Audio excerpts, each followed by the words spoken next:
Welcome to Brooks Memorial Library. If you haven't been here before, I have heard so much about the Democracy Forums, and certainly I've admired the banner across the street in Brattleboro and in the 4th of July parade.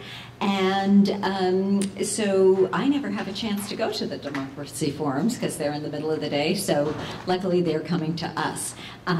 Tonight we'll have our inaugural forum, but what I really want to hear from you as the librarian is what issues would you like to discuss? What's on your mind and what would you like to talk about? So please do find me after the program and let's have a chat. Okay, and with that I'm going to turn it over to Woody. Well, thank you for being here. First Brattleboro Democracy Forum at the library. We're really excited about that. And the Democracy Forum began with the banner that says, "We celebrate democracy," that we hung up over here. It says, "We celebrate democracy," and it says, "Civil rights for all" on the other side. And I really believe in democracy. That's why I made the banner. I dream about democracy. I cherish the promise of democracy. Maybe that's a more appropriate way to say it, since it isn't really living up to its potential.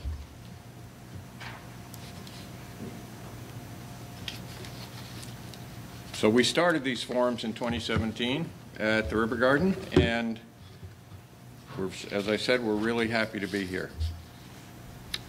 I wanted to mention I have some wall calendars over here for 2020 with pictures of the banner on them, and I'm trying to get rid of them. They cost us $5 a piece to make, and if you would donate $5 and take one, that would be great. If not, take one, because I don't want to have a lot of calendars. We also have postcards of the banner. We hope you would take some of those postcards.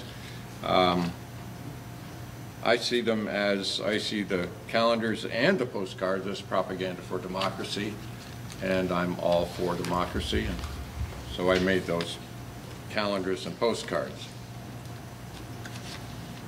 So we want to begin tonight with a song.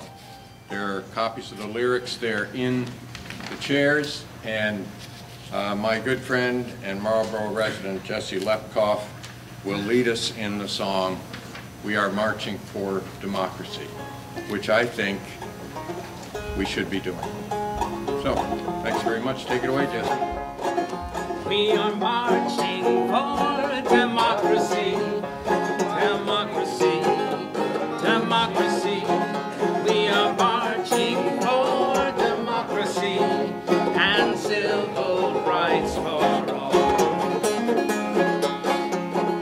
Come sing with me, I'll sing with you, and so we will sing together, so we will sing together, so we will sing together. Sing with you, sing with me, and so we will sing together as we march along. Join me, we are marching for democracy, democracy, democracy. We are marching for democracy and civil rights for all. Come walk with me, I'll walk with you, and so we will walk together, so we will walk together, so we will walk together. Walk with me, I'll walk with you, and so we will walk together as we march along. We are marching for democracy, democracy, democracy. We are marching for democracy and civil rights for all. Dance with me, I'll dance with you, and so we will dance together, so we will dance together, so we will dance together. Dance with me, I'll dance with you, and so we will dance together as we march along. We are marching for democracy, democracy, democracy. We are marching for democracy and civil rights for all. Thank you, Jesse. Beautiful job.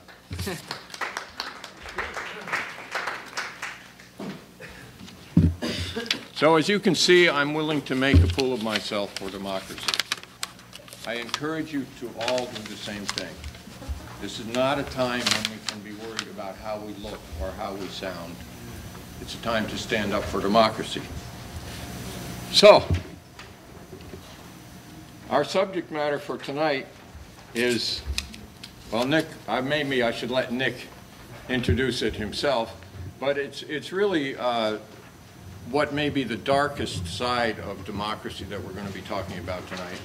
And I just wanted to say that we talk about the dark side of things to fix them. We want to make democracy work. And that's why I welcome Nick here to talk about this subject tonight. Thank you, Nick. You're very welcome. Thank you, Woody. So the title of tonight's talk is the CIA and drugs. And CIA and drugs. But, you know, the CIA is comes out of the Cold War, and the Cold War is where I'm going to start. For men and women working in the government, and particularly in the military, the end of World War II meant only one thing: the beginning of the Cold War. There was no real peace, no armistice, no time of recovery, followed by disintegration. In August 1945, the United States dropped 2 nuclear bombs on Japan. At that moment, one thing changed: the enemy. Within a month, Germany and Japan surrendered. The Soviet Union and China took their place. What we were made to feel, observed one veteran, was that the country was in desperate peril, and we had to do whatever it took to save it. In August 1945, well over 100,000 Soviet troops sat in East Berlin, and Pentagon officials prepared for them to launch an all-out assault against Western Europe.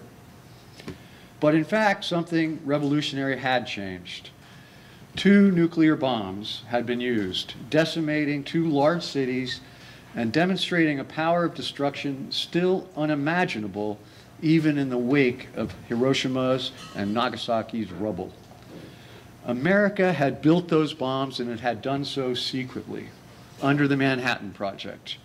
Now those bombs and the secret science of their making became the bedrock of American power and military strategy.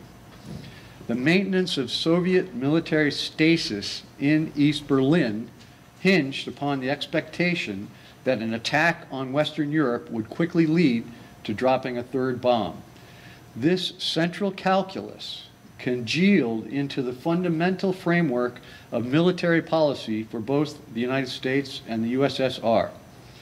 It is the reason the Cold War is called the Cold War. What ultimately became known as mutually assured destruction, or MAD, through nuclear apocalypse, prevented direct or hot war between the 2 nations for 45 years. In those first years, 1945 through 1949, the U.S. held a monopoly over nuclear weapons, which gave it a bully power that leaders deeply wished to keep. That motivation alone generated intense momentum for the creation of a secret spy agency, one that would track and defend against the efforts of Russia and others to acquire nuclear capacity. But a close reading of debate between cabinet members, Pentagon, and President Truman in 1945 and 1946 shows an acute awareness of the risks involved in that approach. Secretary of War Henry Stimson and Undersecretary of State Dean Acheson were forceful proponents for sharing nuclear technology with Russia in the interest of preventing proliferation. In a cabinet meeting on September 21, 1945, and a subsequent memo to the President, Acheson argued that the science of the nuclear bomb was published material and could not conceivably be contained as a secret. The choice was clear: either share nuclear technology with Russia so that jointly the 2 nations could take measures to prevent bomb production,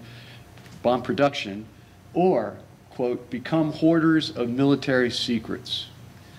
Following that line of action, Acheson warned, guaranteed Russia's isolation and hostility in the face of prima facie, quote, evidence of an Anglo-American combination against them. In short, it guaranteed a race to nuclear supremacy and a world in which, quote, there will be no organized peace, but only an armed truce. The advantage to being ahead in such a race, Acheson implored, is nothing compared with not having the race. This is an underappreciated moment, a turn to the devil, if you will. Self-satisfied and gloating, most U.S. politicians and officials saw the bomb as providing an overwhelming measure of military superiority, one which they dreamed as lasting for decades. Their conceit obscured clear thinking. Moreover, Russia had not formally become America's enemy. The two nations had fought alongside each other throughout World War II. The gestating conflict between them concerned the territories of control each nation was to wield in the war's aftermath. By placing faith in using or threatening to use the unthinkable destructive power of the bomb to cudgel Russia and anybody else into obedience was by any measure callow and in so many regards unworthy. But it was too tempting, too in hand, and too easy. For a short period, Acheson's argument persuaded President Truman.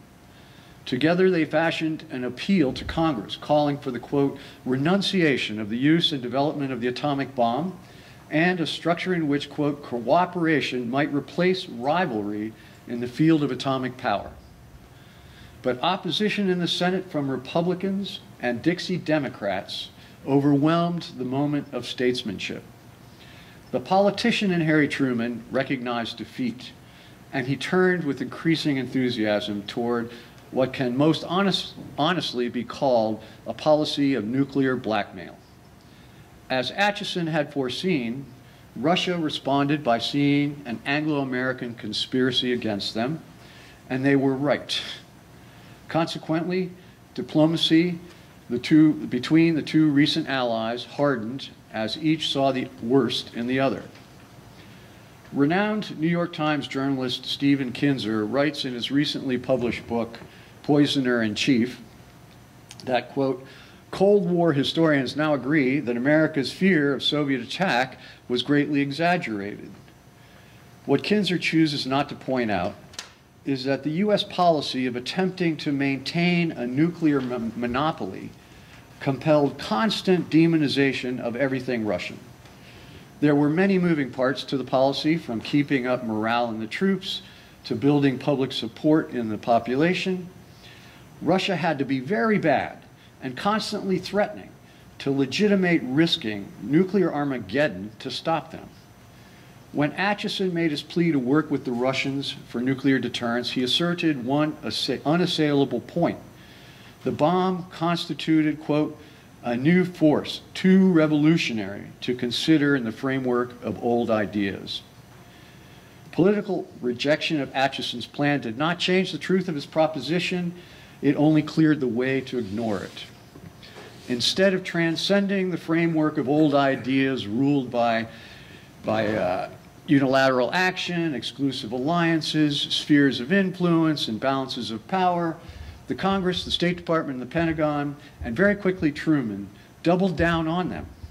They did so with the policy of Soviet containment, the exclusive alliances in NATO, and division of the globe into spheres of influence named the First World, Second World, and Third World, with their ever recalibrated balances of power. These decisions in those moments marked the abject failure of American leadership in perhaps the most critical moment in human history to meet the challenges presented by creation of the ultimate secret weapon, the nuclear bomb. It wasn't completely one-sided. The Soviet Union demonstrated horrendous tyranny. Stalin's purges, the gulags, the massacre of Polish officers in the Katyn Forest. Nevertheless, an honest appraisal of Russia in 1945 shows that it had been the underdog throughout World War II, that 20 million Russians died fighting against Hitler, and that the economy was in shambles. Those basic facts were obvious, and they put the United States at great advantage. But the nuclear bomb infected America's leadership with a kind of frenzy, a rueful greediness to hold on to the power inherent in the bomb, while it pushed the Soviets into an ever more repressive posture of defensive hostility. Then, in February 1946, the U.S. ambassador in Moscow, George Kennan, wrote what is now called the Long Telegram, within which he argued for a long-term militarist strategy to contain the Soviet Union. Kennan's 8,000-word telegram became the blueprint for the Cold War, and it was built on the premise of ceaseless Russian efforts to advance the official limits of Soviet power.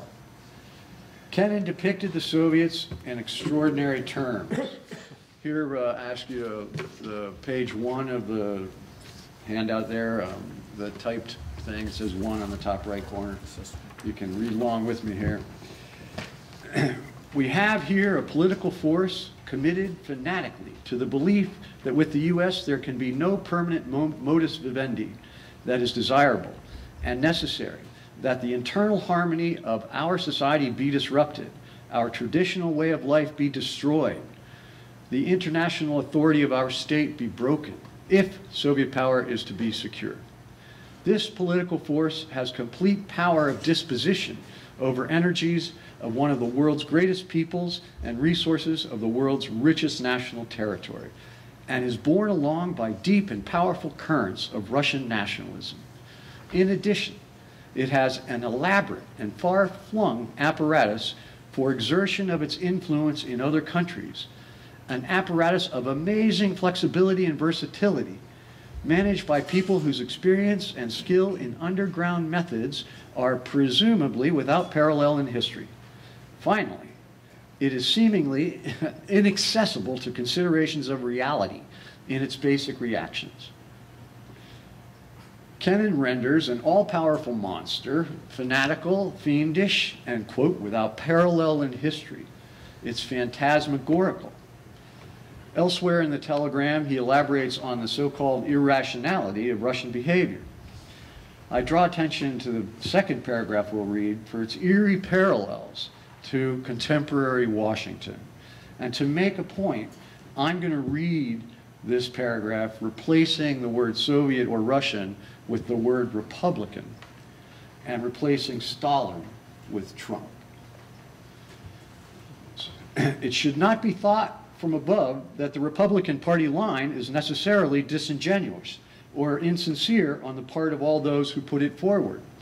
Many of them are too ignorant of the outside world and mentally too dependent to question self-hypnotism, and who have no difficulty making themselves believe what they find comforting and convenient to believe. Finally, we have the unsolved mystery as to who, if anyone, in this great land actually receives accurate and unbiased information about the outside world. In an atmosphere of Oriental secretiveness and conspiracy which pervades this government, possibilities for distorting or poisoning sources and currents of information are infinite. The very disrespect of Republicans for objective truth, indeed their disbelief in its existence, leads them to view all stated facts as instruments for furtherance of one ulterior purpose or another. There is good reason to suspect that this government is actually a conspiracy within a conspiracy. And I, for one, am reluctant to believe that Trump himself receives anything like an objective picture of the outside world. You can sense the danger in this analysis, I hope. The heavy aspersions of ignorance and conspiracy.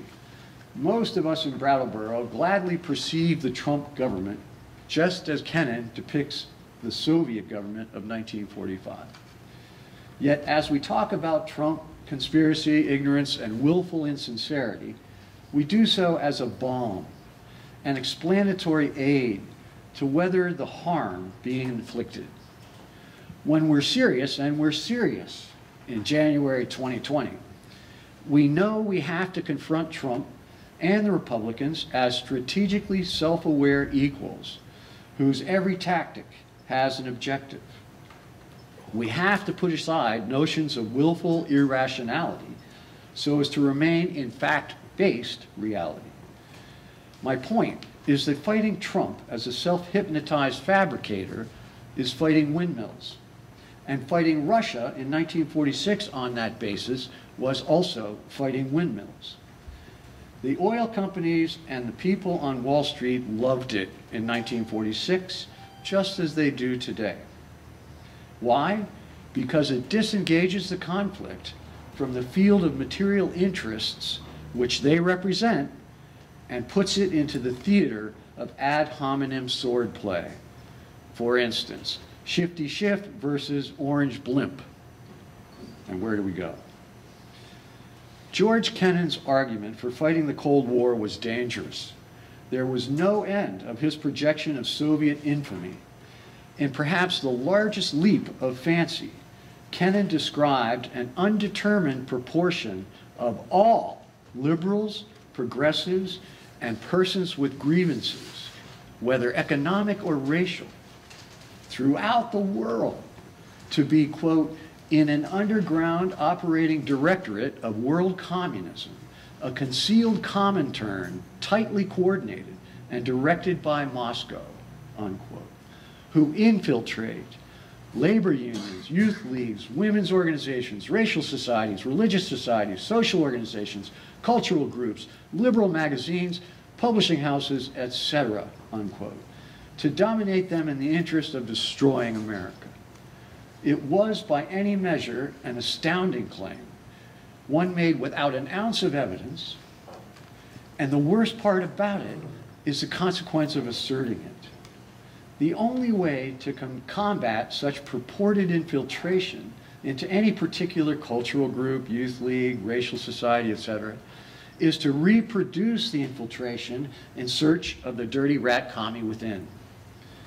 Those of us who grew up in the 60s and under Nixon know from experience how ubiquitously our associations were infiltrated for just that reason, on the government's unannounced suspicion of, quote, communist presence, which equated to treasonous activity. Kennan dodged admitting the logical implications of his preposterous allegation. Instead, he made policy recommendations on two levels.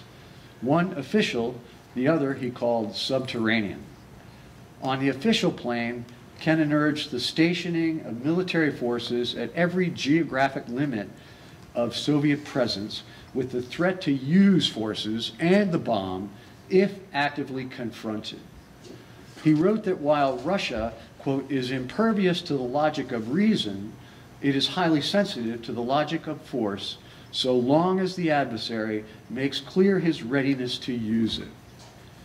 When Kennan came to the subterranean level of policy, he shied away, referring to ethical principles such as bolstering education, internal vigor, positive self-image, and the, quote, courage to cling to our own methods and conceptions of human society. In short, he recurred to an assumed moral high ground as the way to address the global subterranean sabotage he had alleged. The effect was to leave the door open completely for policymakers in Washington to fill in the gaps. Kennan's memo struck Washington like a thunderclap. Its weighty substance, historicized allusions, and dramatic fervor offered just enough intellectual meat for hawks in the State Department, the Pentagon, and Congress to end all consideration of peaceful collaboration with the Soviets, particularly with regard to the bomb. From then on, every move the Soviets made took on the specter of sinister intent with global consequence. The die was cast. 13 months later, Truman announced the Truman Doctrine, officially establishing the policy of Soviet containment. 4 months later, the National Security Act was signed, creating the CIA, charging it only with, quote, correlating, evaluating, and disseminating intelligence to the president. Not one word in the original charter mentions covert operations. but there is an open-ended clause directing the agency to perform, quote, other functions and duties related to intelligence affecting the national security. Several generals in the Pentagon and former OSS spies from World War II took it from there, quickly assembling a special operations branch. They understood their actions to be outside the framework of their charter, which is to say, they were illegal, but their zeal had no bounds, nor their scruples limits. Allen Dulles, former OSS spy and future CIA director, rounded up a few $1 million from his friends on Wall Street. Secretary of the Navy, James Forrestal, persuaded Secretary of Treasury, John Snyder, to tap the Exchange Stabilization Fund for $10 million, a fund officially designated for rebuilding Europe. Operating as an open secret within the highest levels of government, but one that was off the books and fully unaccountable to Congress, the CIA launched its first covert action. And what was the objective of their inaugural mission? To subvert the Italian national election of 1948 and guarantee right-wing victory. Here I pause for a minute to review a couple points. One, creation of the nuclear bomb was the initial and always primary motivation for creating a secret spy agency. And it was not at all necessary to go in the direction that it did. Had cooler minds prevailed in 1945 and 1946, the Russians would have been integrated into the nuclear club, and a very significant source of legitimate paranoia on their part about Anglo-American conspiracy would have been emptied of substance. Acheson said it best. The advantage of being ahead in a race to nuclear superiority is nothing compared with not having the race. Secondly, while I haven't gone into describing George Kennan's career, suffice it to say, he had been virulently anti-Soviet during more than a decade of service in the State Department. And he had consistently written long, emotional memos to his superiors that relied very little on evidence and very much on, and he used the word to talk about his own writing, intuition. As of 1945, Kennan had never been an ambassador, but only an assistant to ambassadors. Therefore, his memos previously had all passed through the hands of his superiors before going to the State Department. And those ambassadors had always chosen to withhold Kennan's memos as considering them advice of an assistant, rather than to forward them to the State Department under their names. Franklin Roosevelt's death in April of 1945 caused the return of the U.S. ambassador in Moscow, who was Averell Harriman at that moment. And that opened the way for the promotion of Kennan to ambassador. For the first time in his career, Kennan was able to send memos to the State Department on his own. In this context, it's important to see Kennan's long telegram as lucky timing in terms of its influence, and to see it as feeding a competing narrative in Washington for answers as to how to deal with the Soviet Union. As in the case of sharing or not sharing nuclear technology with the Russians, Kennan's argument for military containment, backed by ever-constant nuclear threat, was not a necessary or inevitable policy outcome. It competed with one of far more cooperation between America and its former ally. But once embraced by the Senate majority and hawks in the State Department, the Cold War and its policy prescriptions were depicted as not just inevitable, but wise, like the title of my favorite book on the Cold War's formation, The Wise Men. But was it wise? That's the question. As we've critiqued already, a major component of Kennan's prescription was that to some degree it amounted to fighting windmills. And there was no more consequential arena for waging that illusory struggle than covert actions. There is a reason why the best book on the history of the CIA is called Legacy of Ashes. As mentioned, the first covert CIA action, completely illegally mounted, was a subversion of Italy's national election in 1948. As the CIA entered the region in 1947, it naturally used resources its predecessors, the OSS, had developed through World War II. As Alfred McCoy documents in The Politics of Heroin, the OSS tapped Lucky Luciano and the Sicilian Mafia in 1943 to prepare for Allied invasion of Italy out of North Africa. It's a hilarious story. New York Special Prosecutor Thomas Dewey had jailed Lucky Luciano in 1936 on 62 counts of enforced prostitution with a 35-year sentence. Then, in 1943, as a native Sicilian with strong continuing connections in Sicily, Luciano was enlisted to organize his comrades for U.S. movement out of Africa into Europe.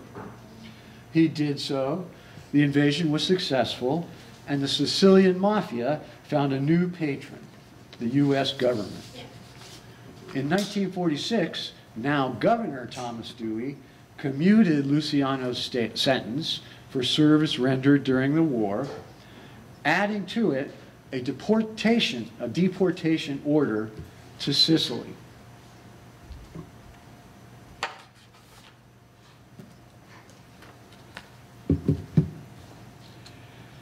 Luciano was able to build an international narcotics syndicate soon after his arrival in Italy. The narcotics syndicate Luciano organized after World War II remains one of the more remarkable in the history of the traffic. For more than a decade, it moved morphine base from the Middle East to Europe, transformed it into heroin, and then exported it in substantial quantities to the United States, all without suffering a major arrest or seizure. The organization's comprehensive distribution network within the United States helped raise the number of addicts from an estimated 20,000 at the close of the war to 60,000 in 1952 and to 150,000 by 1965, without suffering a major arrest or seizure. How is that possible? It was possible because of the support the Sicilian Mafia gave to the CIA to divide the Italian Communist Party, bolster the center-right Socialist Party, and subvert the democratic will of the Italian people. In return, the CIA prevented all U.S. authorities from doing their jobs. Late in 1947, CIA officials told the White House that Italy might become a totalitarian police state. One document imagined, quote, the prospect of a godless government surrounding the Pope at gunpoint. George Kennan, who had been by then pulled out of his ambassadorship in Moscow, brought back to Washington to head up the CIA's new, quote, Office of Policy Coordination, had fallen fully into his own rhetorical contrivance, stating that, quote, a shooting war would be better than letting the communists take power legally in Italy, and that therefore, quote, the next best choice was to orchestrate a covert action modeled on the communist techniques of subversion, unquote. From its inception, the CIA aped what it considered to be the techniques of its enemy, thereby replicating what it was founded to prevent. On December 14, 1947, the National Security Council helped grease the wheels by authorizing the CIA, quote, to execute covert psychological operations designed to counter Soviet and Soviet-inspired activities, i.e. the partisan activities of the Italian Communist Party. Alfred McCoy alerts us to the range of ideological spectrum among Europe's Communist Party members. He writes, Contrary to what one might expect, French and Italian communist leaders of the era were not radical revolutionaries.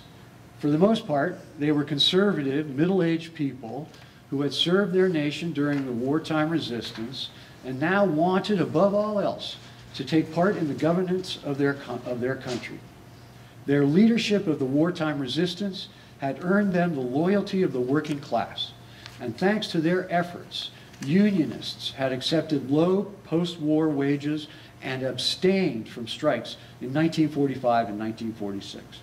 However, their repeated support for draconian government austerity measures began to cost them.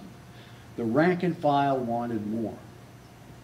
And so begins the extensive Cold War history of misunderstandings, exaggerations, and subterranean sabotage, much of which amounted to fighting windmills and resulted in unmeasurable collateral damage. A central plank of that constant battle found its precedent at the start: CIA collaboration with criminal mafias whose largest source of wealth was drugs. McCoy explains the connection. In the context of the Cold War, there was a similar affinity between covert operatives and criminal syndicates. Most fundamentally, both are practitioners of what one retired CIA operative has called the clandestine arts. That is, the basic skills of operating outside the normal channels of civil society.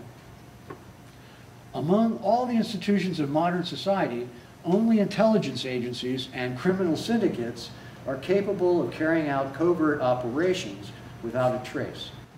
As our knowledge of the Cold War grows, the list of traffickers who served the CIA lengthens to include Sicilian syndicates, nationalist Chinese irregulars, Lao generals, Afghan warlords, Haitian colonels, Panamanian generals, Honduran smugglers, and Nicaraguan Contras.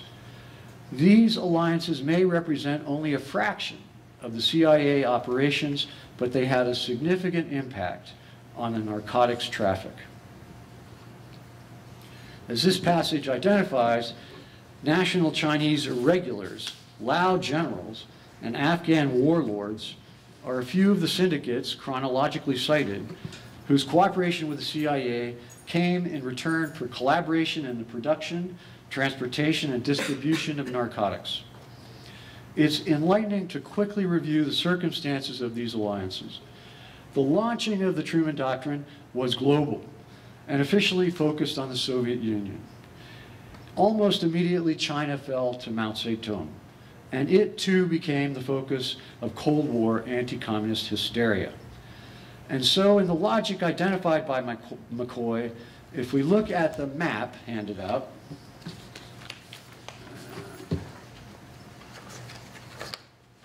this thing, we see that just under Russia, southern Russia, sits two of the world's largest opium-producing regions. The one in Afghanistan, a little sliver there, and you can see it in the lower insert, is called the Golden Crescent. And in the upper insert, we see the Golden Triangle, just under China. By 1950, the CIA was working closely with the Hmong peoples under the control of Lao military commanders to fight against China, and soon after against Ho Chi Minh and the Chinese-supported communists of North Vietnam. Peter Dale Scott, another historian of drugs in the CIA, writes this.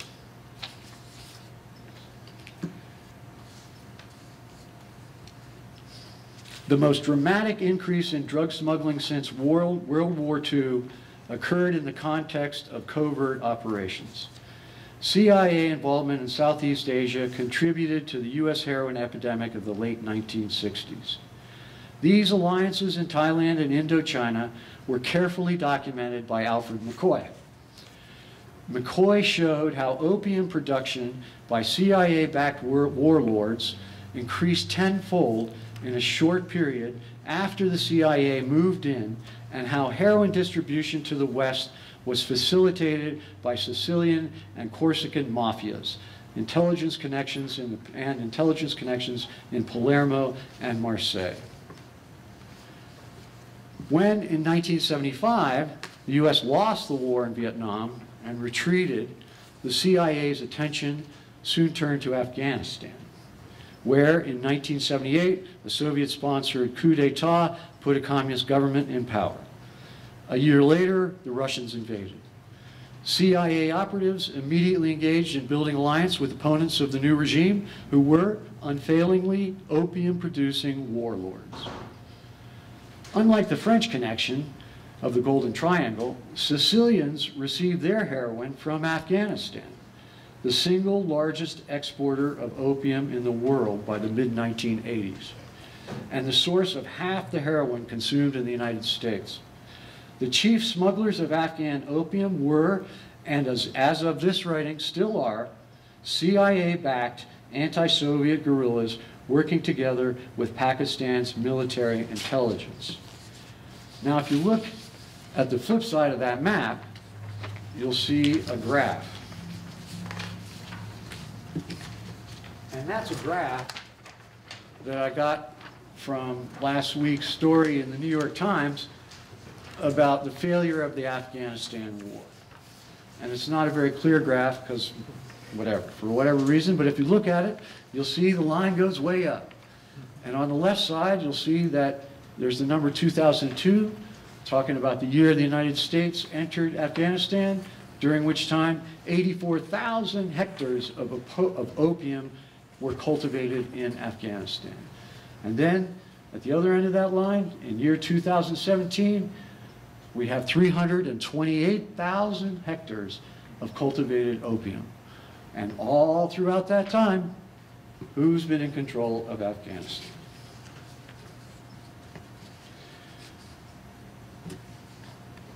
Let me point out the most recent massive opium or outpost of CIA drug collusion, which is in Nicaragua, the Iran-Contra affair, the completely illegal terrorist war waged by the Reagan government for years through the profits which CIA contractor Richard Secord, in collaboration with Oliver North, generated by moving cocaine from Colombia into the United States and selling it to purchase guns for transport back to the Contra terrorists who then attacked Nicaragua. Let's just check out the results of the CIA's efforts. Mao Zedong consolidated his hold on China, thwarting CIA objectives in the early 1950s. The United States lost the war in Vietnam, and in my opinion, its soul as well. Iran-Contra generated the Crips and Bloods, caused the constitutional crisis, and failed to alter the Nicaraguan government. The Afghanistan war is now the longest war in U.S. history, and nobody can explain what it's about. Has the United States, or has it not, been fighting windmills? Let's return for a moment to the danger identified for those of us who oppose Trump to do so in the same way the United States chose to oppose Russia, by embracing Kennan's notions of Russian irrationality, conspiracy, and incapacity for acting upon the truth. The danger is that we put ourselves outside of fact-based reality and inside a chimerical arena of ad hominem wordplay. We make accusations of legal insanity, primarily, without finding or seeking a way to overcome Trump's rule. I suggest that the utility of calling Trump crazy is to claw at some momentary relief. But today we cannot afford to fall into that trap. There may or may not be a method to Donald Trump's madness, but one thing is for sure. His actions are serving some very powerful material interests. Now let's turn to his, the quotes on the flip side of the page 1. It's called page 2. In the half century since the Korean War, the United States has been involved in 4 major wars in the Third World: in Vietnam, in the Persian Gulf, in Colombia, and in Afghanistan. All 4 wars were fought in or near significant oil-producing areas. All 4 involved reliance on proxies who were also major international drug traffickers. The American habit of training, arming, and financing its drug trafficking allies in order to help secure oil resources abroad has been a major factor in the huge increase in global illicit drug trafficking since World War II. Over the long haul, since World War II, oil interests have dictated the general disposition of U.S. foreign policy. The United States has become more and more committed to exclusive domination of the world oil economy, both to secure its increasing oil needs and to preclude this power from passing into the hands of anyone else. The constituent U.S. recourse to actions that have built up the global drug traffic raises an analogous question. Has the United States sought to maintain control over the global drug economy to ensure that its riches would strengthen the U.S. economy and to deny them to its enemies? I'm going to close now with a couple observations. While we're accustomed to saying it, and to a degree it does seem trite, obviously oil interests are moving Wall Street. And they have been profiting enormously under the Trump government. From deregulation to the ever-growing war to control the Persian Gulf, as well as to maintain a foothold in Afghanistan, every step this government takes serves oil interests. Need we look further to understand the method in the madness? Simultaneously, all of the Cold War can be viewed through the lens of oil control. There is enormous tragedy here. How many millions of people have died through all the conflicts that have been masked as communist versus anti-communist? How many environments in Africa, Southeast Asia, and now Australia have been destroyed directly and indirectly? And now, through the ultimate blowback by nature of oil-sponsored, overt and covert military perfidy, the world faces extinction by climate change. If we the people can end the fossil fuel economy, the reason for war ends with it, and so too the reason to support and facilitate drug trafficking. Radical Islam is another version of the communist threat. It is a front orchestrated and manipulated by all sides, US, Russia, Saudi Arabia, and Iran, to galvanize popular acceptance, if not support, for ongoing war. Additionally, where there is war, there is no time and opportunity among the public to put their energies into ending the fossil fuel economy. Let me say, the best step we can take to celebrate democracy is to recognize that the Gordian knot humanity is trying to cut is the hold on civilization which oil companies have. If we can end that demonic, genocidal hold, humanity will have a chance to survive and democracy to revive. Thank you.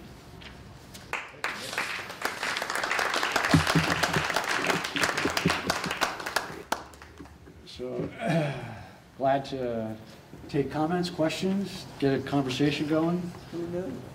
How did you fit Australia in there toward the end? That's the indirect consequence of all of the actions that have happened through World War II that have created global warming to such a degree that now Australia is on fire.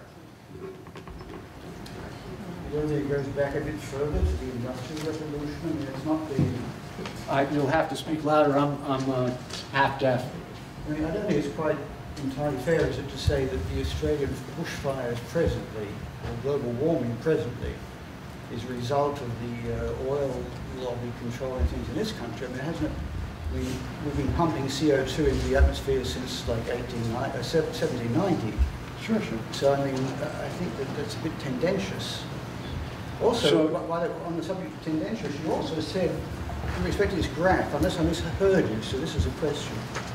You said that this increase to 328,000 hectares of opium property, and you said who had control of the Afghan government during that entire time? The United States. Do you think the United States has control of the Afghan government? Who does the United States ally with in Afghanistan? How does the United States control? What is the United States doing? Well, we can talk about that, but that's kind of, I think, a part. But let me repeat what you said for anybody. So your comment is the industrial age has been underway since the 1890s, and so how could we, or me, how could I ascribe global warming to this period since World War II? I can ascribe it that way by saying that if you look at the amount of CO2 that's been put into the air since World War II, it just doubles and triples with every 5 and 10 years. And that if we look at what the fighting's been about and how much fighting's going on, it's always been about the acceleration of the use of oil, which is unnecessary. And all those wars go on, and the military-industrial complex needs more oil to fight them, as does every military that they fight. And it just goes on and on. So that if there had not been these decisions made in 46, 47, and thereafter, then the world would have been perched to understand, as did the Club of Rome, that the United States and the industrialized world was running against the limits to growth. And they had a very clear set of prescriptions to resolve those problems, which were absolutely ejected as quickly as possible by 1980. We can talk later. Yeah, Kit. Yep. Looking at the entirely other end of the spectrum, this is all about opium.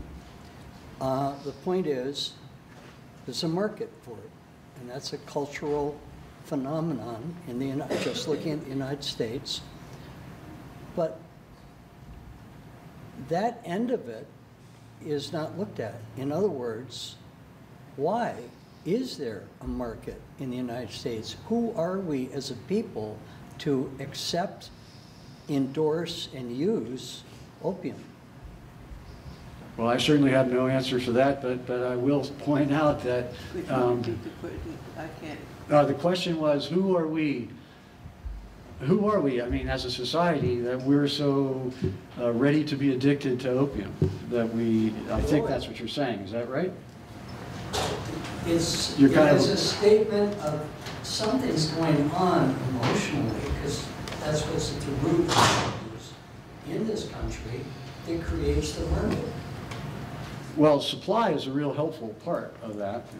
And, you know, if one looks at societies across time, particularly in the period of the 19th century when scientists and doctors started to understand that there was such a thing as addiction, Europe, particularly England and France, did studies of what percentage of its peoples were under opium addiction, and then they monitored those individuals to see how productive they were and were not. And it turned out that over 85% of all addicted to opium people were just fine, contributing members of society, doing swell. That only 15% of them turned to, you know, some kind of excess. The recommendation of England and France to Teddy Roosevelt when he started making drug laws was, don't do it. Because by creating the laws, you create black economy. And when you create black economy, you not only criminalize your own people, but you inflate the prices, which guarantee an expansion of supply. You bring in the supply, people are going to use it. It doesn't matter that it's the United States, it's true anywhere in the world. I just wanted to comment. I mean, I've always actually never trusted my own government. My uncle actually was a spy, and he is like 98, and he was in OCS or Secret Service, and he was in Burma and received a medal from Thailand and everything there. And I have brothers that served in the Marine Corps, and one was an officer, and we get talking about it. And other biker gangs that I know have told me they actually believe that the government helped introduce heroin into our own country. And I've heard, it sounds bad, that actually my brother had an international scuba diving certification in the Marine Corps, and he had to go for a lie detector test every year because they actually thought maybe Navy SEALs were smuggling it in under the water. So I actually don't trust our government, you know? Well, you should not. Yeah. And, you know, that's highly documented. Yeah. I mean, any of these books that I've got here, we'll go through it for you. Yeah. Yeah. There are so many different things you said. I thought tendentious, though, because it's very hard to resist picking them up, but I will. It's apropos of this last comment. In view of the fact that you're right not to trust your government, and the terrible story you've told about this one enormity after another, slaughter, mass murder, terrible thing, why are you in favour of democracy? Why are we what with democracy? Why are you in favour of it? I mean, the result of this democracy in this country for the last 20 years has produced a nightmarish story you're telling us. So why are you supporting democracy? Shouldn't you be trying to get rid of that because it didn't work? Manifestly didn't work. Look at the disaster it's brought us. Did everybody hear that? Clearly, should I repeat that or not? Yeah, repeat it. So given the outcome of all of this so-called democracy that we've been having in these last 50 years, and the status quo of what we're looking at, including not being able to, and you know, appropriately not being able to trust our government, then why should we continue with the so-called democracy? You want to answer that? Or make a comment? Yeah, that is like blaming the system of democracy for the evils. Democracy is just a place where we can do what we're doing right now, a forum, talk, and come up with ideas, our own ideas, opinions of what is wrong, and our ideas as to what we could do about it, and then agree in a democratic fashion to do something about it. But that system, that way of doing things isn't what produces all the evil. It's not discussing some of these problems, or not agreeing, or finding a way to come to agreement about addressing them. So, yeah, we need the democracy. Tell me the alternate that would somehow, as a system by itself, not have come up with all these things. We came up with these things ourselves with our needs, our selfishness, our ignorance of what we individually or as a small community were doing in the larger picture. But we can address that in the same way we came up with it. We thought of it, we can think our way out of it. I did have one thing to say, and it had occurred to me earlier today for some reason, that, and I'm a little bit hearing limited, so I couldn't hear everything that people said down there without a microphone. I think I got most of it, or part of it, enough of it. That the ecological problems that we're facing right now, weather, heat, it comes under a heading of global warming and climate change, are only a portion of what we're facing. We're facing a number of ecological disasters that don't trace directly to fossil fuel use. Not to say that that's not important. Species loss. You know, the literally the decline in the number of insects in the air. When was the last time you really had to scrub your windshield? I used to do that regularly every day up on Route 100 up in Stowe. Every single day, every car that came in, I had to scrub the windshield. I don't even think about it. Haven't thought about it for years. The loss of species. The fewer birds that you actually see, there literally are billions fewer birds in North America. That sort of thing. We're fishing the seas dry, even if they're not getting acid as a result. So it's much larger than that. Do you want to make your comments, Moon?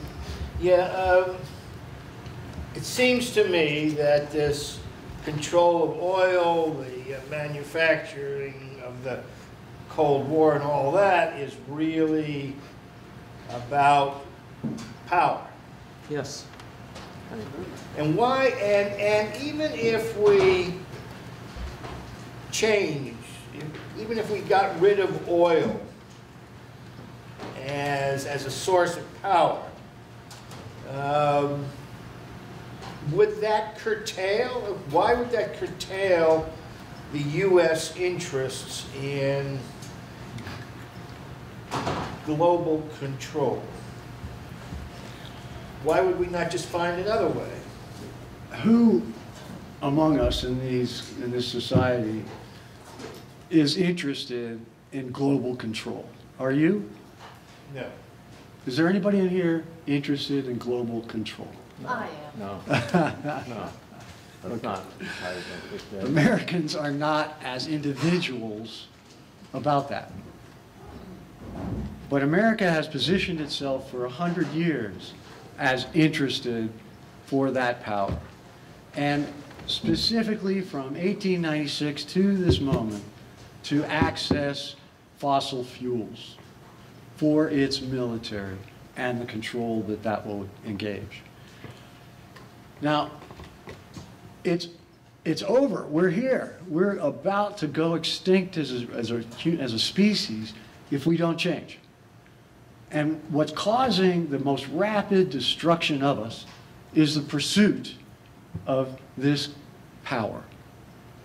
So if we have any democratic spine in us, as individuals and human beings and citizens of the world, then we will take this control away from oil companies and talk about how to save humanity.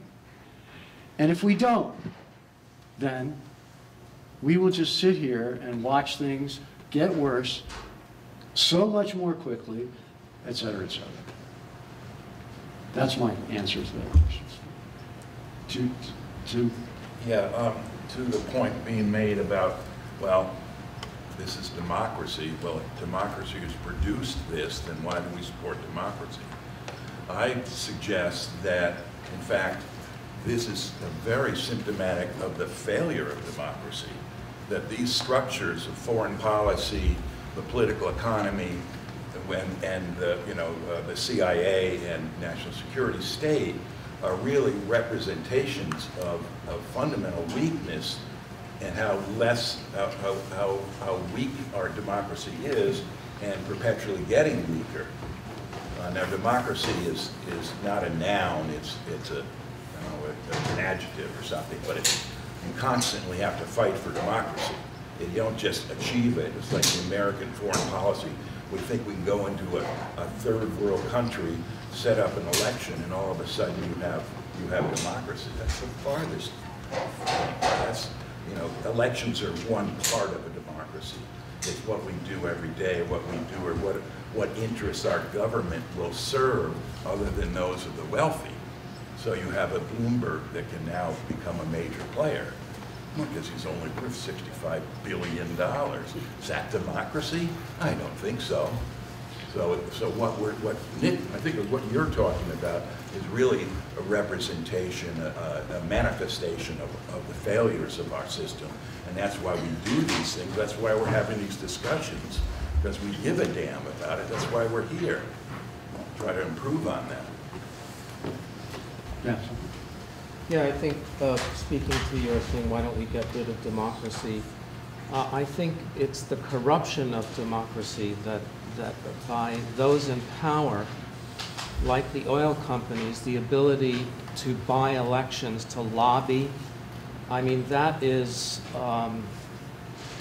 it seems like a direct, you know, going against what democracy is, and I feel like, you know, the Electoral College, the lack of direct voting, counting, one vote counting, those are all things that are loopholes that power has exploited. And I don't know, my wife says that the Constitution should be rewritten.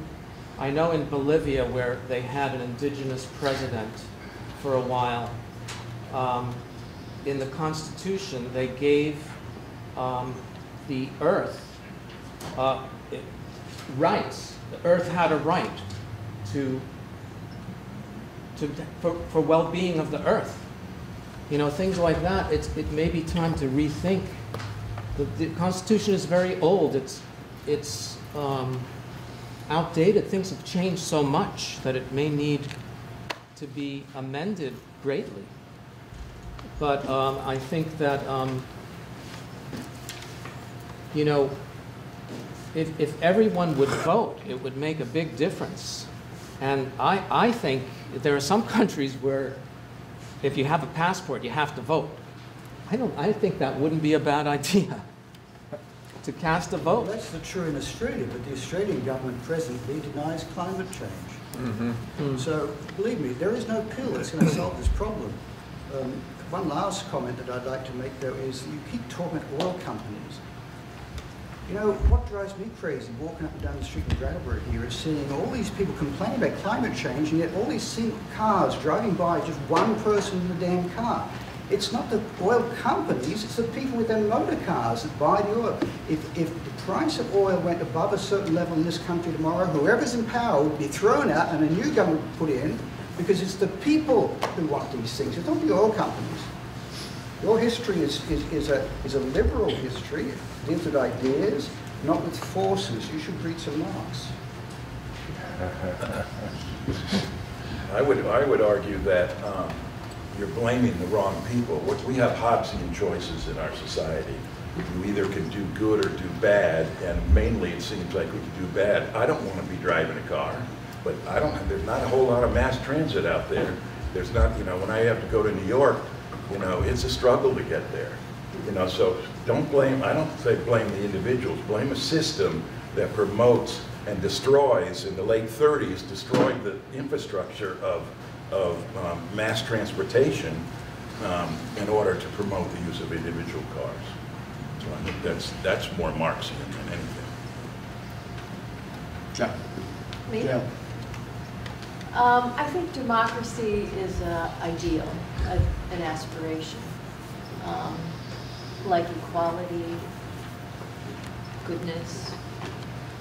And I think as a society, if we hold that common idealism, that's the point we strive toward.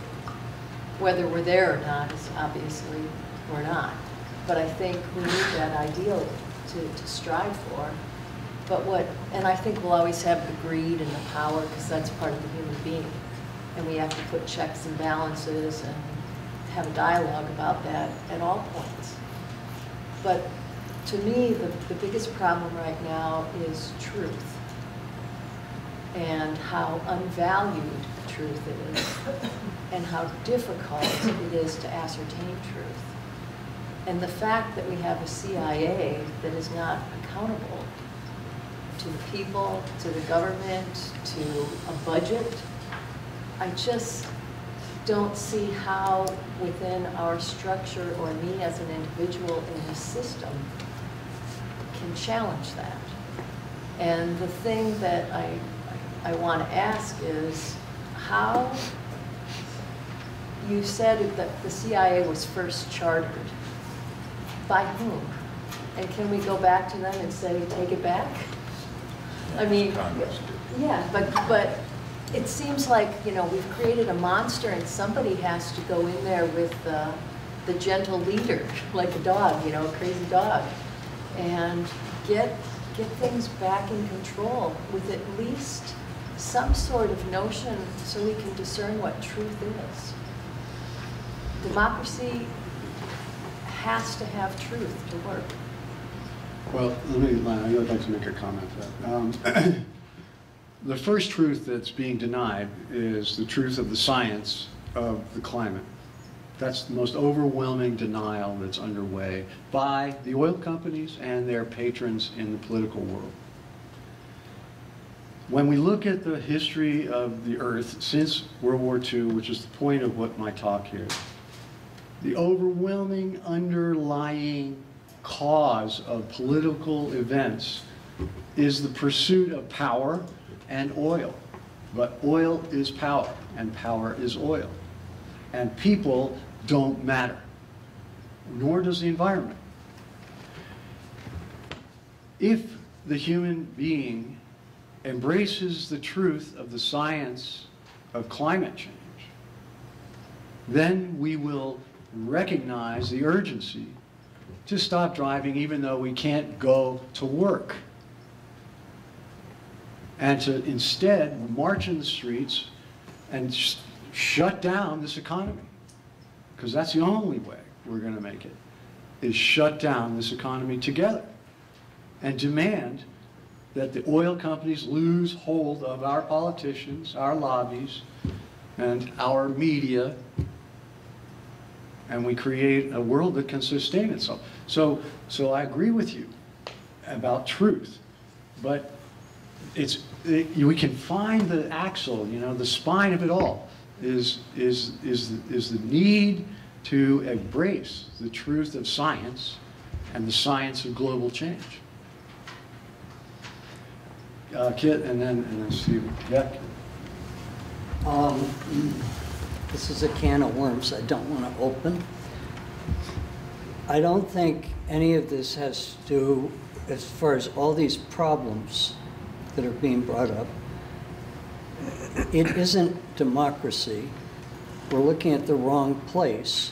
The overarching umbrella under which all of us live since day one in this country, and I am not anti what I'm about to say, but American capitalism is what drives everything. Not democracy, not some philosophy, American capitalism. Mm-hmm. And it's how we pursue it, and we have to pursue it, and that's fine. But the public has zero understanding of what it is to be a consumer, and we don't modify our behavior and lessen our consumerism. And we buy into American capitalism whole hog. All right, point taken. Stephen. Yeah. So I feel the gravity of the conversation. I appreciate the opportunity that's been created to feel that, as hard as it is to sit and in it. I wanted to bring just a comment a little bit. I was thinking about it before Gail shared her thoughts, but it ties into that. It's a little less profound than the nature, the big picture of this conversation. But I really appreciated the Keenan telegram, and particularly appreciated if I understood you right, you're asking us not to fall prey to that demonization of the right wing and to be portraying them. But I just want to say that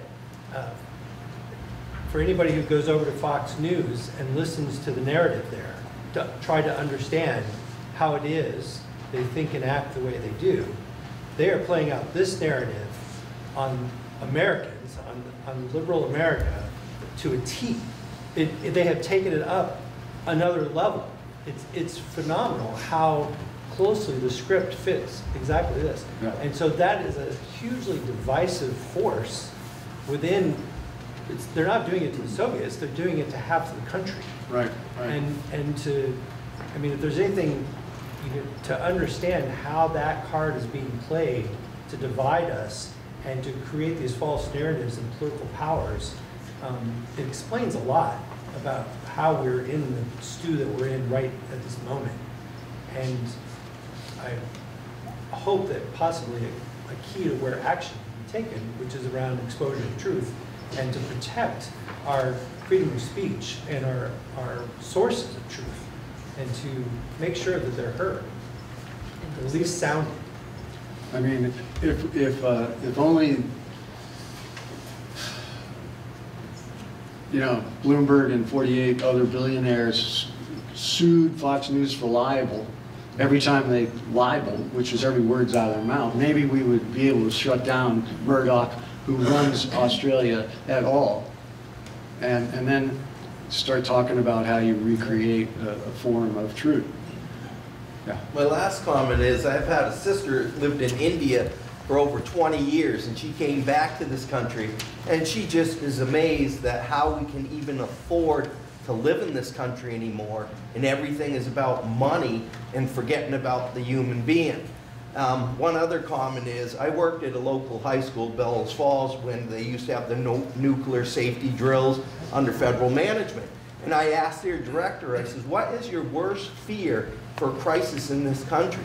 And he says, it's actually a natural solar dust thing that happens that would shut down all the GPS and computer systems throughout the country. And I honestly believe that is going to happen one day, where stuff is going to go down, and this country could be a third world country overnight.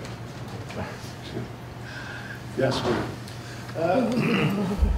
Although I agree with your inference when you ask who here really needs to feel like the U.S. needs to be the dominant, controlling power in the world, very few of us. But most Americans are very much attached, and I think this was mentioned before, to their lifestyle, to the luxury of their lifestyle, and to their private property. And when you get down to trying to figure out how we can actually live sustainably, it is going to change the rights of private property, because most property will have to be used for the common good.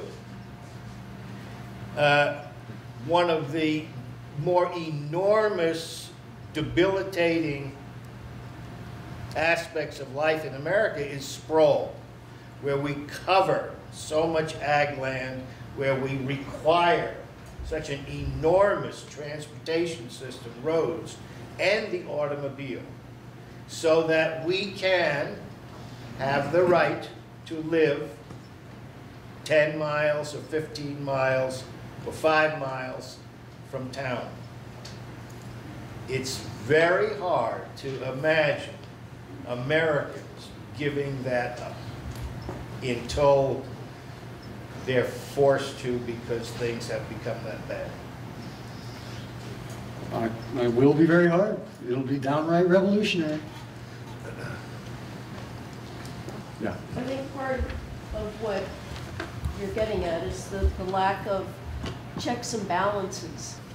And when politics and government officials go awry, you know, the democratic checks and balances don't have any appeal except for things like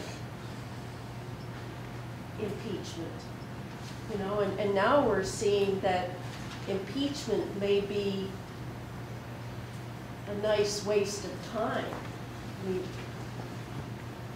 even impeachment, so what?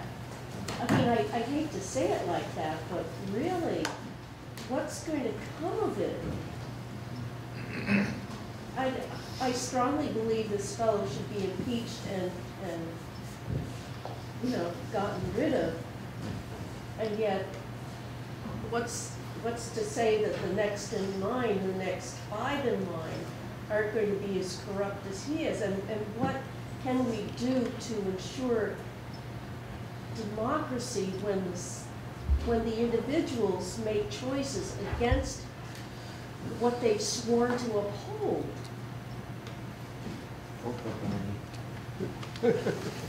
Yeah. If I understood you correctly, that there's a feeling, and it's not surprising at all, and I've felt it myself too, that the act of impeachment, which we were successful in getting initiated properly, ultimately will have no effect, or not get him out of office for one thing, or it won't have the desired final result that we want. But I think you have to remember that it never did in the past. Nixon, by the way, was not impeached. He was not impeached. He was threatened with it, and it was pretty obvious it was going to happen, but he was not impeached. The three people who have been impeached so far, first two, were not thrown out of office. I think, though, Johnson was completely ineffective after he was impeached. That was the end of his career. And in history, we know who he is. And we know actually more today about him than we knew then. If we had not passed the 25th, this is the 25th, I think, amendment, Bill Clinton, I don't know whether he really would have won a third term if he had decided to run after being impeached. And impeachment, for the people who impeached him, as baseless as some of us, or some people, think it was, it represented something that infuriated them about his behavior. We don't need to discuss that. But it did represent something that infuriated him.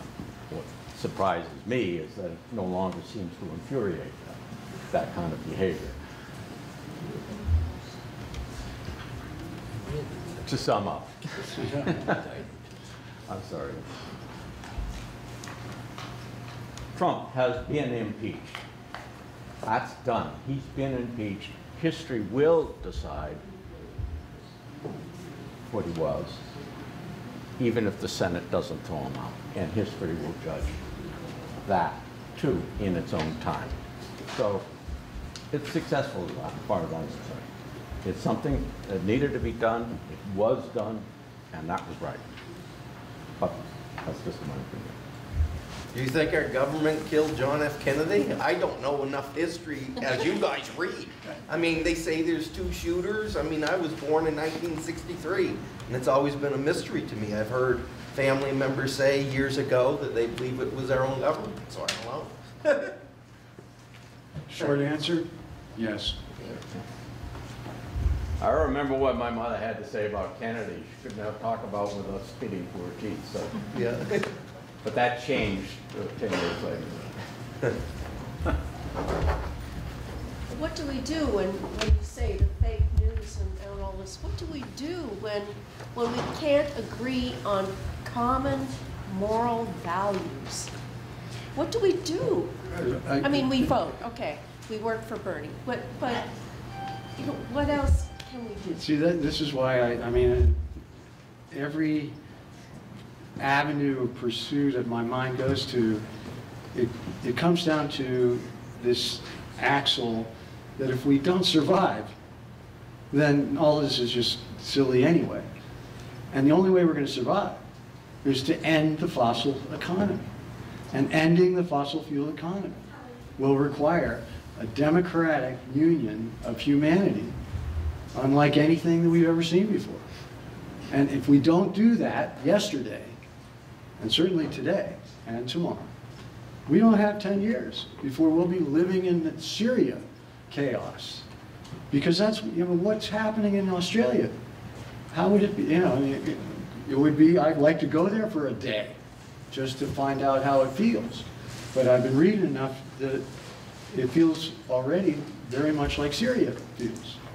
And if you get to the place where you're in a war zone,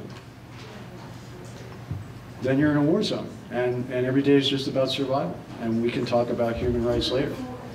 So before we get there, let's understand the real underlying issue that ties everything together, from American capitalism to really what would be your issue? I don't know. Oh, individual consumerism, all of it.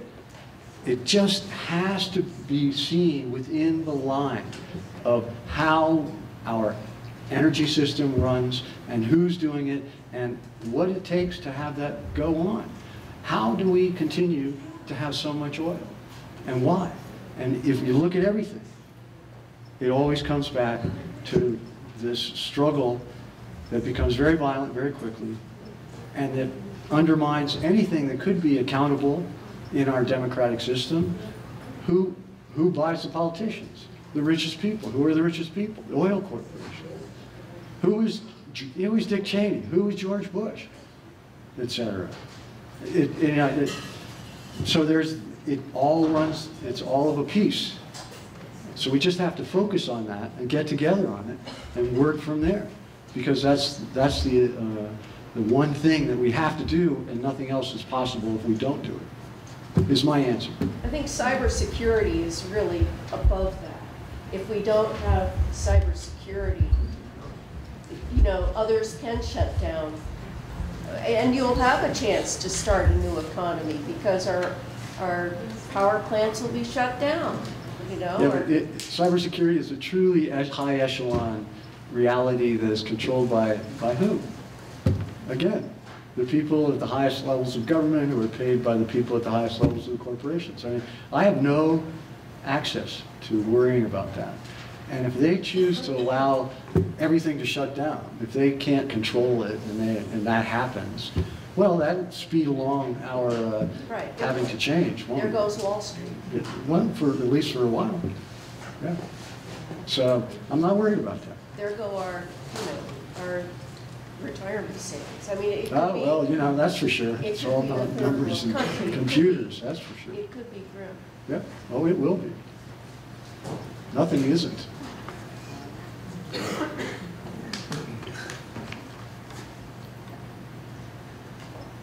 It was funny, I actually saw that the Air Force controls the major satellites that control all the GPSs so everyone can have them in their cars. And then I read too the other day, I think there's 42,000 satellites now just whipping around. And they said it's blocking some of the sun's rays now. Right. Yep. Absolutely. Satellite every minute.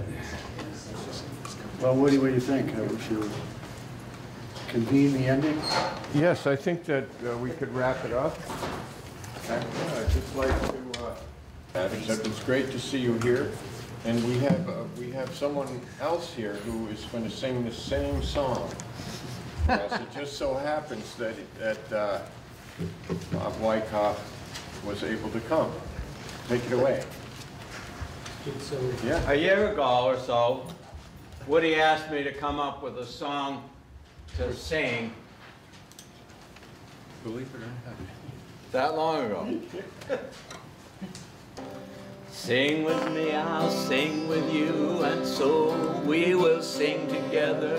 So we will sing together. So we will sing together. Sing with me, I'll sing with you, and so we will sing together as we march along. We are marching for democracy, democracy, democracy. We are marching for democracy and civil rights for all. We all know what democracy is all about. Stand with me, I'll stand with you, and so we will stand together, so we will stand together, so we will stand together. Stand with me, I'll stand